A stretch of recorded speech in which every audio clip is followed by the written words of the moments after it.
겸손의 왕이라는 제목으로 하나님 말씀 선포하겠습니다. 어떤 사람이 하나님 말씀을 자기는 직통파다, 자기는 매일 나에게 직접 주시는 말씀을 내가 받겠다 해가지고 가끔 그러시는 분들 있잖아요. 하나님의 뜻을 알려고 할 때 성경책을 딱 갖다가 쫙 펴서 첫 번째 자기 눈에 들어오는 말씀을 나에게 주신 말씀으로 하겠다. 그러면 있죠. 사실 저도 고등학교 때 그런 적 있어요. 정말 모르겠다 싶으니까 하나님 도대체 제가 어떻게 해야 될까요? 말씀을 주십시오 해갖고 탁 해가지고 그런 적이 있어요. 실제 어떤 사람이 그렇게 했대요. 그렇게 해서 딱 첫 번째 들린 자기 눈에 들어온 말씀이 이거예요. 하나님이 가룟 유다한테 은을 성수에 던져놓고 물러가서 스스로 목매어 죽은지라. 그대로 할 수가 없잖아요. 놀래가지고 빨리 덮고 다시 성경책을 폈어요. 빨리 다음 말씀을 주십시오. 그랬더니 갑자기 이 말씀이 딱 나오는 거죠. 가서 너도 이와 같이 하라. 이 사람이 놀래가지고 다시 딱 덮고 다시 빨리 다음 말씀을 폈어요. 그때 말씀이 또 이렇게 나와요. 내 하는 일을 속히 하라. 그래서 이 사람이 놀래가지고 성경을 딱 덮고 다시는 제가 이렇게 안 하겠습니다. 무슨 얘기냐면 하나님 말씀을 때로는 자기가 원하는 말씀, 아니면 자기에게 조려하는 말씀, 아니면 자기 방법대로 하나님의 말씀을 받으려 한다는 거예요. 여러분, 이렇게 하면 하나님의 말씀을 오해하게 됩니다. 오해하게 돼요. 하나님의 말씀을 오해하게 되고 하나님이 우리에게 역사하는 방법을 오해하게 되면 어떻게 돼요? 문제가 발생해요. 우리 삶에 여러 가지 어려운 문제가 발생해요. 왜냐하면 잘못된 방법이니까 이게 옳은 거라고 생각하고 잘못된 방법으로 위험한 일이 발생할 수 있어요. 그래서 우리가 하나님의 말씀을 내 방식대로 내가 뜻하는 대로 알면 안 되고 하나님께서 알려주시는 방법대로 알아야 돼요. 여러분, 우리가 하나님의 말씀을 제대로 알면 우리 삶의 모든 문제가 해결이 됩니다. 믿으십니까? 우리 삶의 문제, 복잡하고 곤고와 고통과 어려움, 여러 가지 문제, 답답한 문제가 하나님의 말씀을 알면 하나님께서 해결책을 알려주시니까 해결이 되는 거예요.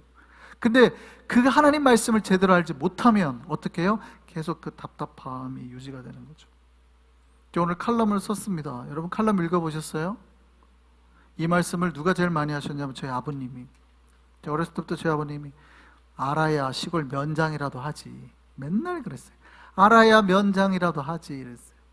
그래서 저는 진짜로 그 면장이 시골 면장을 말하는 줄 알았어요. 좀 그래도 시골 면장이라도 하려면은 좀 똑똑해야 된다, 그 말이구나. 근데 나중에 알고 봤더니 그 말이 아닌 거죠. 이게 논어에 나오는 말이에요. 논어에 나오는, 공자께서 하신 말씀이 원래 면면장이라는 뜻입니다. 이 장이, 그러니까 우두머리 장자가 아니에요. 수장, 회장할 때 그 장자가 아니고, 이 장자가 뭐냐면 담벼락 장자예요. 담벼락. 그러니까 면장이라는 말이 담벼락을 마주보고 있는 상황이에요. 면장이. 원래 논어에 나오는 말인데 면면장입니다. 그러니까 담벼락을 마주하고 있는 상황을 피해라.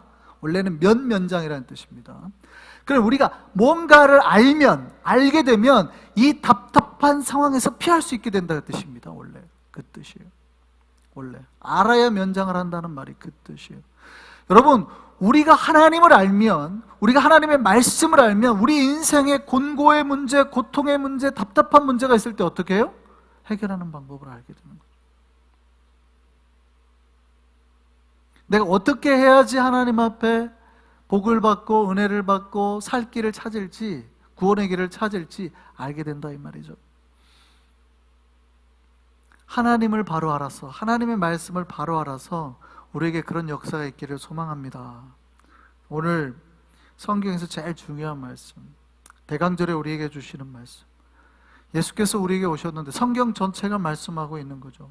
예수가 무엇을 위해서 왔다, 그 목적을 오늘 얘기해 주고 있는 말씀입니다. 대강절을 우리가 꼭 기억하고 들으셔야 되는 말씀. 성경은 예수가 겸손의 왕으로 왔다 이렇게 말합니다. 겸손의 왕. 겸손의 왕으로 오셨다고 말합니다.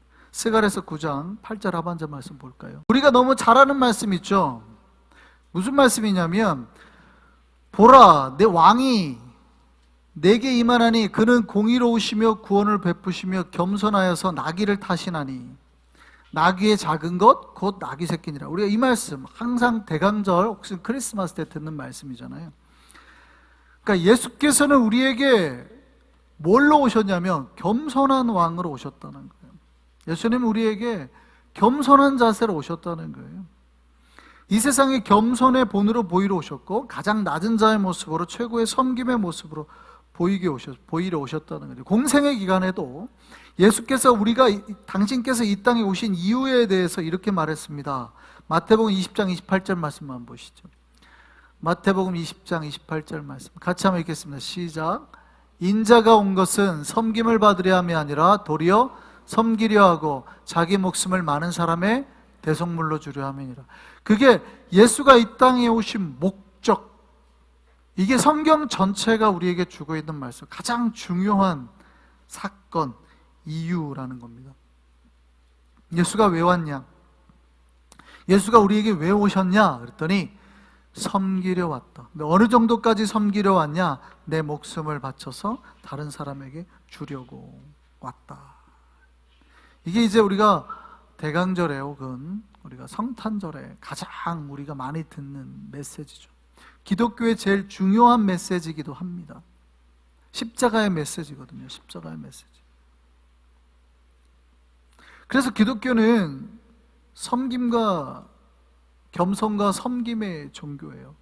기독교의 모든 성인들은 이거를 잘 알고 있었습니다.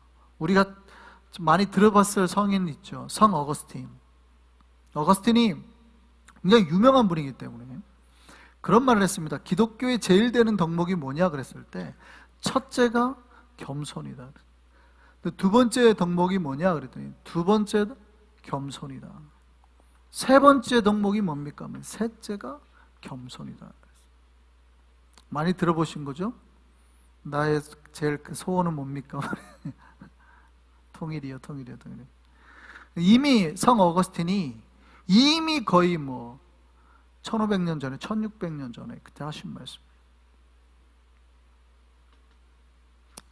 여러분 기독교의 그러니까 이분은 성경의 가장 신학적인 핵심을 제일 잘 알고 있는 분이잖아요.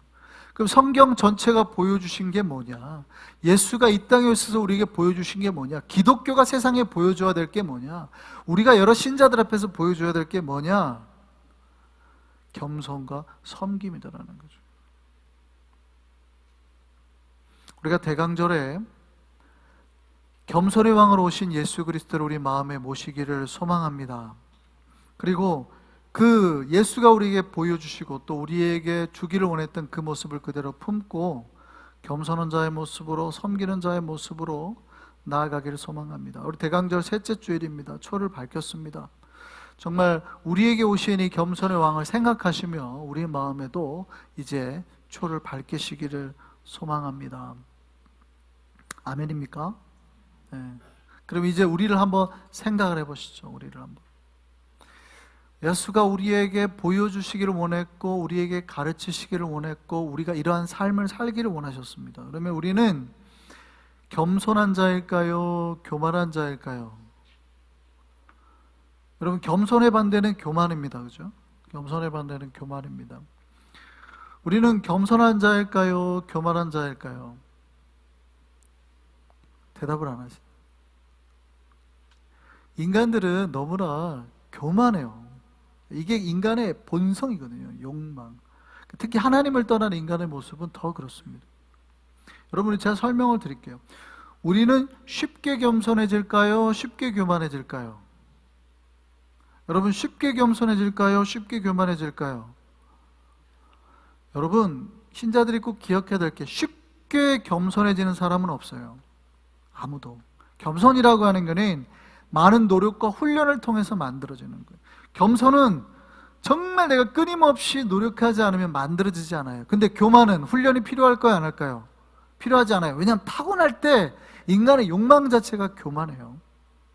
그러니까 어떠한 예수를 만나지 못하고 혹은 예수로부터 우리가 훈련받지 않은 상태로 그냥 원래 인간의 본연의 모습대로 그대로 딱 두면 어떻게 해요? 그냥 교만덩어리죠. 교만덩어리 사실은. 그러니까 훈련이 필요 없어요. 우리는 그냥 원래 교만한 자들이에요. 인간은 다. 그런데 예수를 만나고 예수의 말씀을 깨닫고 우리의 마음을 끊임없이 겸손케 만들어가는 것이죠. 겸손케.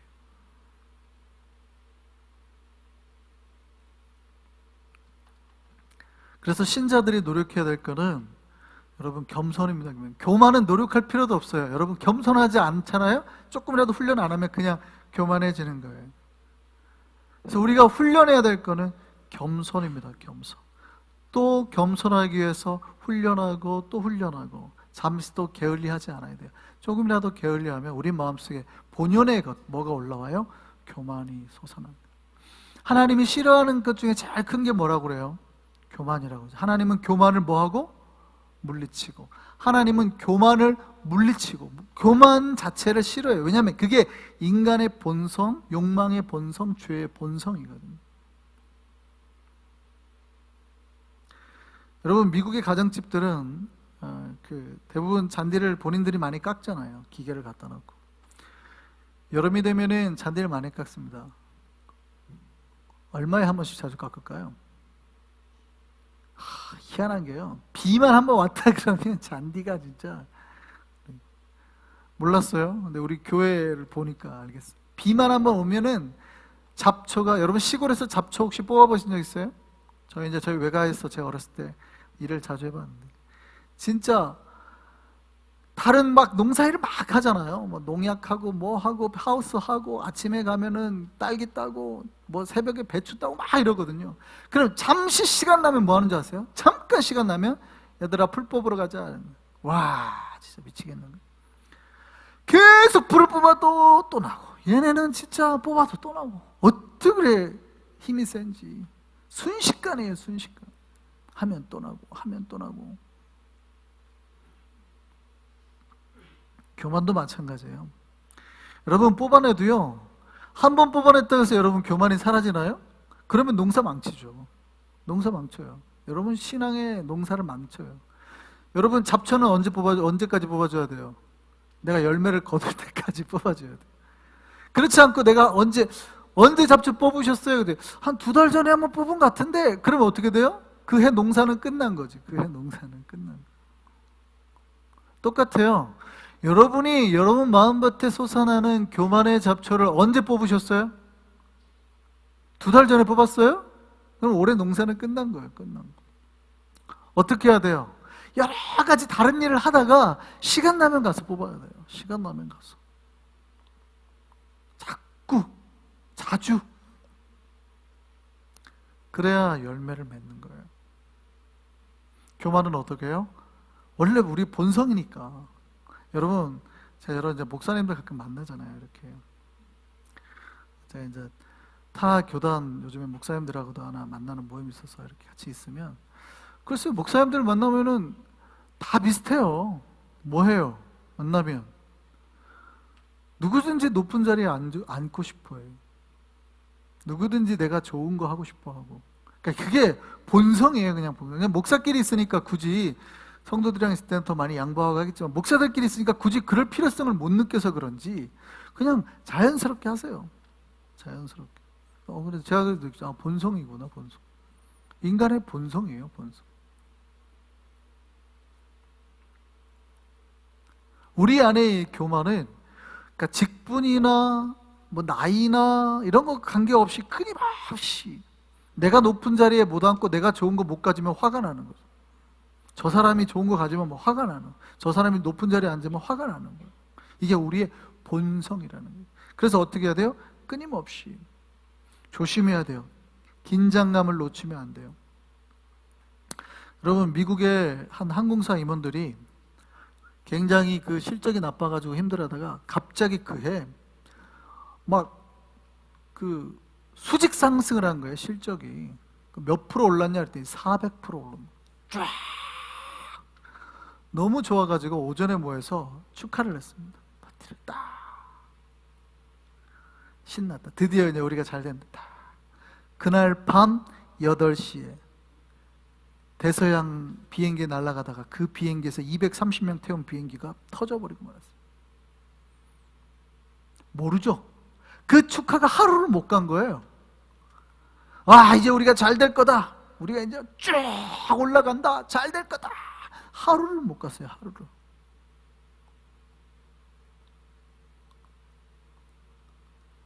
여러분, 우리가 교만하면 안 되는 이유가 뭐냐면 사실 우리 안에 본성이 끊임없이 우리를 공격해내거든요. 그래서 우리가 예수 그리스도를 정말 잘 믿으려 할 때는 어떻게 해야 돼요? 끊임없이 나를 주님의 모습으로 쳐서 복종시켜야 돼요. 잠언 27장 1절 말씀 보시죠. 잠언 27장 1절 같이 한번 읽겠습니다. 시작. 너는 내일 일을 자랑하지 말라. 하루 동안에 무슨 일이 일어날는지 내가 알 수 없습니다. 사실은 우리가 하루 동안에도 무슨 일이 일어날지 몰라요. 주님 앞에 너무 잔치를 해버리면, 마음을 확 놔버리면 그날 밤에라도 다시 사고가 터질 수 있어요. 언제나 겸손해야 된다는 얘기죠. 기억했으면 좋겠습니다. 우리 주님은 겸손의 왕으로 오셨습니다. 어느 정도 겸손일까요? 오늘 본문에 뭐라고 그래요? 그는 근본 누구와 본체세요? 하나님과 본체세요. 그러니까 하나님과 본체란 말은 지존하다는 거죠. 지존이란 뜻이 뭡니까? 최고, 가장 극상, 가장 끝에 높은 데 계신 분이라는 거예요. 지존하신이라는 말이, 그는 근본 하나님과 본체란 말은 가장 끝에 계신, 가장 높은 곳에 계신 분이 어떻게 해요? 가장 낮은 곳에 오신다. 인간의 모습으로, 인간의 모습 중에서 왕자나 귀족의 모습이 아니라 어디요? 가장 낮은 곳에. 그리고 자기 어떤 애기도 거기에 눕히지 않을 텐데 말구유 위에, 짐승들이 먹는 그 밥통에 오셨다 이 말이죠. 그게 사실은 우리 기독교의 모습이에요. 기독교는 가장 높은 곳에 계신 분이 가장 낮아진 이 모습, 그걸 우리가 본받고 사는 거예요. 이게 우리가 가져야 될 겸손이라는 거예요. 그가 우리에게 그렇게 오셔서, 인간의 모양으로 오셔서 고통도, 저주도, 각종 모욕도, 침뱉음도, 죽음도 경험하셨습니다. 이유는 우리를 사랑하시고 우리를 저주와 죽음에서 살리시기 위해서입니다. 우리는 그 모습을 가지는 거예요. 그래서 여러분, 겸손과 섬김은, 낮아짐은 다른 일을 살려내는 거예요. 하나님이 지극히 높은 곳에만 계셨다면 우리를 못 살려내시죠. 그런데 그분께서 가장 낮아지셨기 때문에, 그 십자가에서 죽으셨기 때문에 우리를 살려내신단 말이죠. 우리의 겸손과 섬김이 다른 일을 살리는 역사로 드러나기를 소망합니다. 우리 주님은 겸손의 왕입니다. 그런데 돌이켜보시죠. 혹시 우리는 교만의 백성은 아닐까? 우리를 돌아봤으면 좋겠습니다. 하나님의 백성은 하나님 나라에 사는 백성이라는 뜻이잖아요. 그렇다면 주님께서 다스리시는 나라는 겸손의 나라요, 섬김의 나라입니다. 그렇다면 그 나라에 사는 백성은 누구예요? 네, 겸손의 백성, 섬김의 백성이 그 나라에 사는 거죠. 그 나라에 다스리는 왕의 룰이 겸손과 섬김이에요. 우리나라는 겸손과 섬김으로 다스려지는 나라다 이거예요. 그러면 그 나라의 백성도 겸손과 섬김으로 그 나라의 법에 순종해야 그 나라 백성이 되는 거예요. 세상의 법인 교만이나 욕망이나 다른 부정한 것들로 그 나라에 자꾸 들어오려고 그러면 쫓겨나게 되는 거죠. 그럼 우리는 돌아봐야 돼요. 나는 교만한 나라의 백성인가, 겸손한 나라의 백성인가. 대강절에 정말 우리 안성의 백성들이 예수 그리스도의 모습을 품고 가장 겸손하고 가장 낮은 모습으로 오신 예수 그리스도처럼 최고의 겸손과 섬김으로 주님 앞에 나아간 우리가 되기를 바랍니다. 그렇게 십자가의 길을 우리가 붙들고 나아갈 때, 겸손히 주를 따라 나아갈 때, 그 앞에 우리 앞에 어떠한 고난을 이겨내고 나아갈 때 주님께서 우리를 잘했다 칭찬하며 주님 나라의 백성으로 품어주시고 영원한 은혜와 복으로 우리에게 허락해 주실 줄 믿습니다.